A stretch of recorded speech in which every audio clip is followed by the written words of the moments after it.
Assalamualaikum warahmatullahi wabarakatuh. Saya Emprido Sumarti dari kelas CB 5A. Di sini saya akan menjelaskan sebuah proses pengembangan sistem informasi mulai terkhususnya di bagian struktur organisasi dan juga estimasi anggaran yang akan digunakan selama proyek berlangsung. Di sini judul yang diambil adalah Sistem Informasi Geografis Berbasis Web untuk Pemetaan Pariwisata Kabupaten Gianyar dengan tujuan untuk menghasilkan sebuah sistem informasi geografis dengan visualisasi data spasial yang berisi informasi letak objek-objek wisata dan fasilitas penunjang wisata yang disajikan secara jelas. Jadi proyek ini diharapkan memiliki manfaat untuk masyarakat khususnya di Kabupaten Gianyar agar lebih mengetahui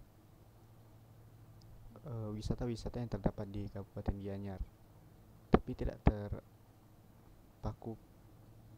terbatas hanya masyarakat Gianyar, bahkan masyarakat di luar Gianyar pun bisa mengetahui wisata-wisata apa saja yang menarik yang bisa dikunjungi di Kabupaten Gianyar. Di sini metode pengembangan sistem yang digunakan adalah metode waterfall, di mana metode ini menurut saya merupakan metode yang cocok karena untuk pembuatan sistem informasi pariwisata ini tim pengembang harus mengetahui secara rinci kebutuhan-kebutuhan apa saja yang dibutuhkan oleh user, oleh sistem, oleh admin nantinya, dan itu menurut saya menganalisis kebutuhan-kebutuhan itu memerlukan waktu yang cukup panjang. Untuk struktur organisasi yang digunakan bisa dilihat pada gambar berikut. Nah, jadi struktur organisasi proyek yang digunakan adalah struktur organisasi fungsional karena pada struktur ini seorang manajer proyek dapat berkoordinasi dengan manajer-manajer operasional yang dalam struktur organisasi sistem informasi geografis untuk pemetaan pariwisata Kabupaten Gianyar ini terdapat 3 manajer operasional, yaitu staff manager, software development manager, dan juga system resource manager. Dari staff manager itu berkoordinasi lagi dengan 4 staff, yaitu technical writer, dokumentator, interviewer, dan supporting.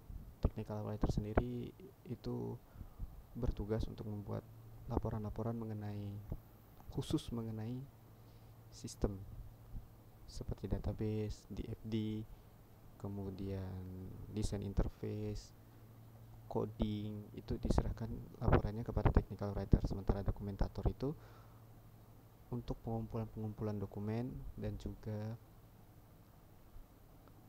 untuk membuat rangkuman dari dokumen-dokumen mengenai masalah kebutuhan, terus masalah observasi dan lain-lain yang tidak berkaitan dengan sistem secara langsung.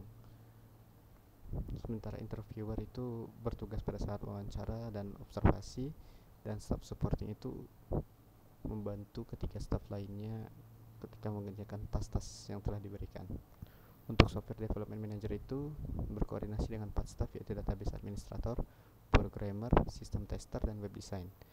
Database administrator ini merupakan pengelola dari perancangan database, mulai dari pembuatan IRD, desain fisik, desain logika dari database.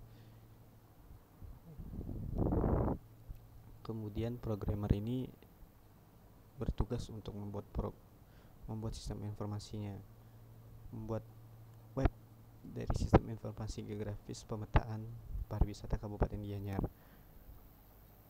Kemudian sistem tester ini adalah SDM yang bertugas untuk menguji aplikasi yang sudah dibuat oleh programmer, apakah sudah layak untuk masuk ke tahap selanjutnya atau ada yang perlu dievaluasi oleh programmer. Kemudian web design khusus untuk UI atau user interface atau antarmuka yang nantinya tampilan web akan seperti apa, itu semuanya didesain oleh web design. Kemudian yang terakhir ada sistem resource manager yang berkoordinasi dengan dua staf, yaitu business analyst dan sistem analis. Business analyst ini adalah SDM yang bertugas untuk mengidentifikasi masalah-masalah user, kendala-kendala yang dialami user ketika menggunakan sistem. Kemudian untuk sistem analis ini dia lebih ke masalah-masalah yang ditemukan di dalam penulisan program, baik itu mulai dari pembuatan database, pembuatan desain logika atau DFT, kemudian pembuatan user interface, pengujian sistem, dan lain-lain. Ini merupakan struktur organisasi yang digunakan dalam pengembangan proyek sistem informasi geografis berbasis web untuk pemetaan pariwisata Kabupaten Gianyar. Kemudian yang selanjutnya adalah anggaran, estimasi anggaran yang akan digunakan untuk proyek pengembangan sistem informasi ini, di mana di sini terdapat jumlah SDM yang digunakan, kemudian lamanya mereka harus bekerja, jumlah honor, kemudian alat-alat yang digunakan seperti alat tulis kerja, alat perekam suara, alat perekam video, kemudian nanti juga ada software-software yang digunakan, ada hardware berupa komputer atau PC yang digunakan. Semua dicatat dalam estimasi anggaran ini.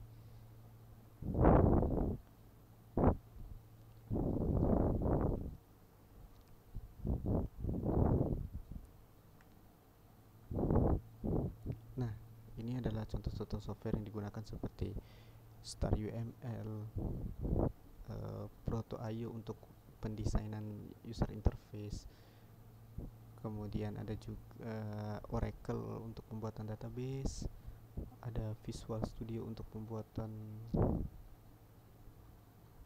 untuk proses pengkodingan, Proto.io untuk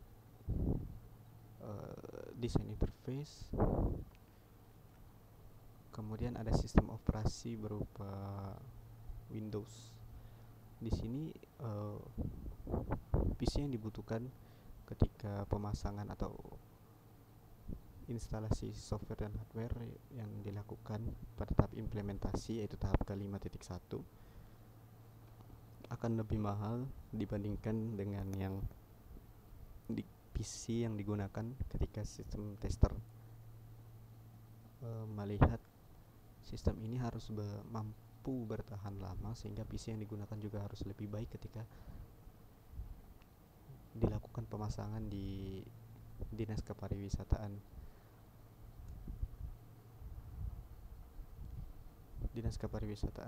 Kabupaten Gianyar. Sehingga apabila di total anggaran dijumlahkan semua, mulai dari honor SDM, kemudian alat yang diperlukan, kemudian ada juga biaya perjalanan, di mana di sini perjalanan dilakukan hanya sewa mobil selama beberapa hari, yaitu total anggaran yang didapat yaitu sekitar 55.280.000 untuk pengembangan proyek sistem informasi geografis berbasis web untuk pemetaan pariwisata Kabupaten Gianyar.